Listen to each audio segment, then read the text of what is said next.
오늘 설교는요, 한 청년의 이야기로 시작을 하고자 합니다. 한 부유한 청년이 있었습니다. 이 청년의 집은 부자였고요.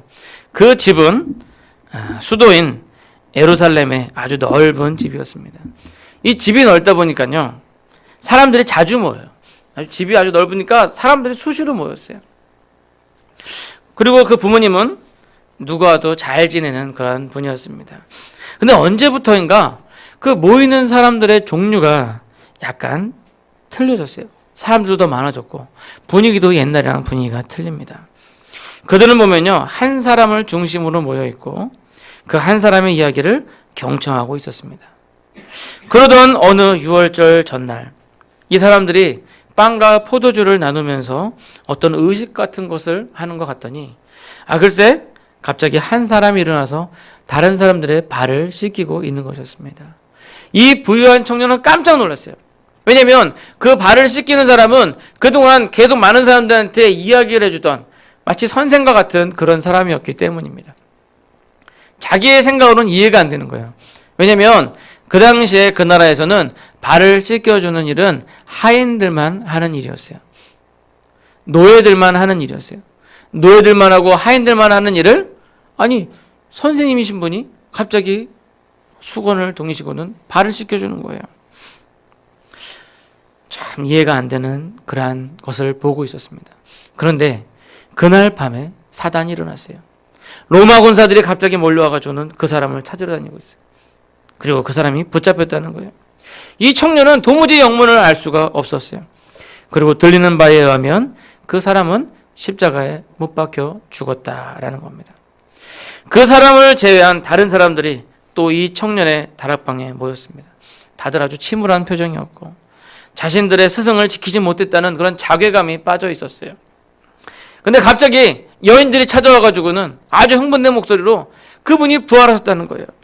이 청년은 믿을 수가 없었어요. 그 후로 그 다락방에 많이 있던 그 사람들이 전부 다 먼 북쪽의 갈릴리로 다 가버렸어요. 그렇게 북적북적대던 그 집이 갑자기 썰렁해졌습니다. 그런데 갑자기 사람들이 다시 모이기 시작하는 거예요. 그리고는 다락방에 모이더니 계속 사람들이 기도를 하는 거예요. 막 중얼중얼 계속 기도를 하는 거죠. 기도의 내용을 조심스럽게 들어보니까 자꾸 뭘 달라고 기도를 하는 거죠. 그리고 열흘이 지났을 때 그 청년은 놀라운 체험을 하게 됩니다. 하나님의 영이 불의 혀같이 자기에게 임하는 것을 체험하는 거예요. 그러한 체험은 전에도 해본 적이 없었고 앞으로도 못할 것 같았습니다. 아마도 이 정도의 스토리를 들으시면 제 이야기가 어떠한 이야기인지 잘 아실 거예요. 그렇습니다. 바로 예수님과 그 제자들의 이야기입니다. 지금 오순절 이 다락방에 성령께서 임하신 것입니다. 근데 오늘 말씀의 포인트는요, 그 사건 자체에 있는 것이 아니라 아까 처음부터 얘기했던 한 부유한 그 청년에게 있습니다. 그 청년의 이름은 마가 요한입니다. 부유한 청년의 집 다락방이 예루살렘 초대 교회의 시작이었던 거죠.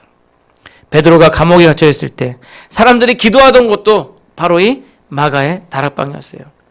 그 집 주인 아들은 자기의 의지랑도 상관없이 그냥 교회에 깊게 참여하게 되어 있었어요. 그리고 사도들의 귀여움을 독차지하게 됐어요. 아주 부잣집 청년에다가 심부름도 잘하고 말도 잘 듣고, 그러니까 사도들이 아주 교제하기를 되게 좋아했어요.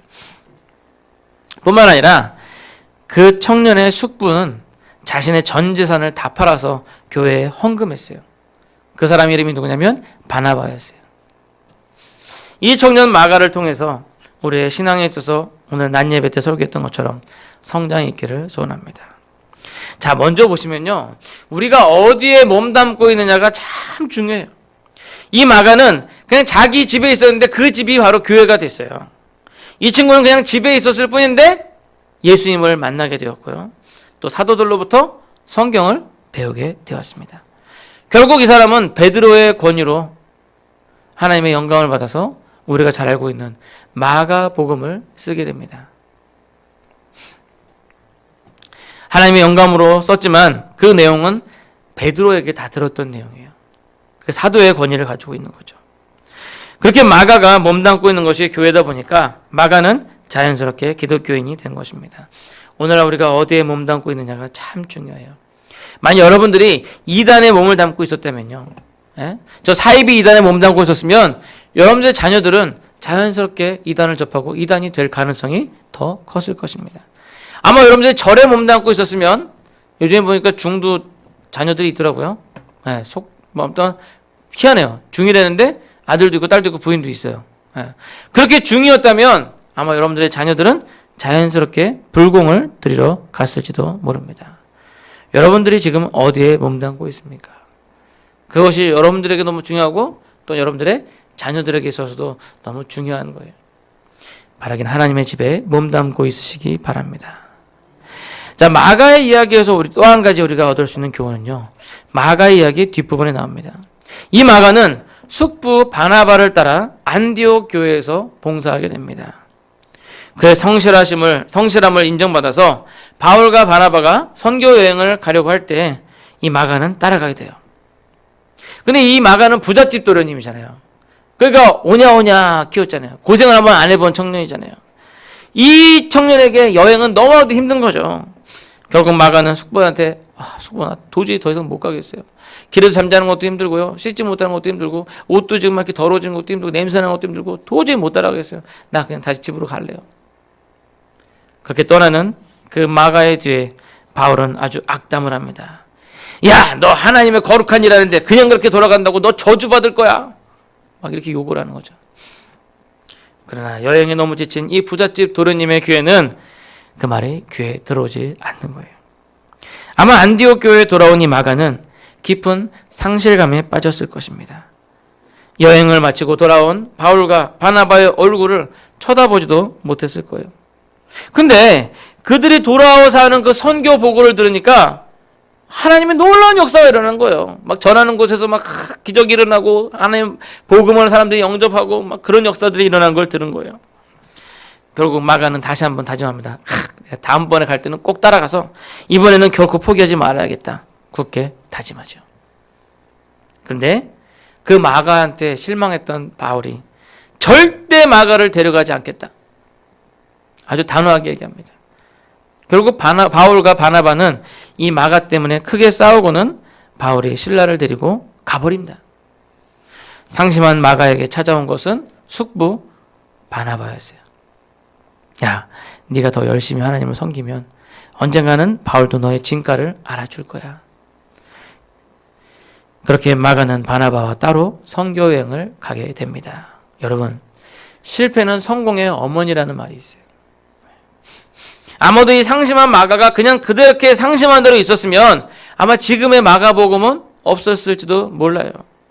그러나 그가 그것을 교훈 삼아 다시 일어났을 때 그는 하나님의 말씀을 기록하는 사람이 될 수 있었던 것입니다.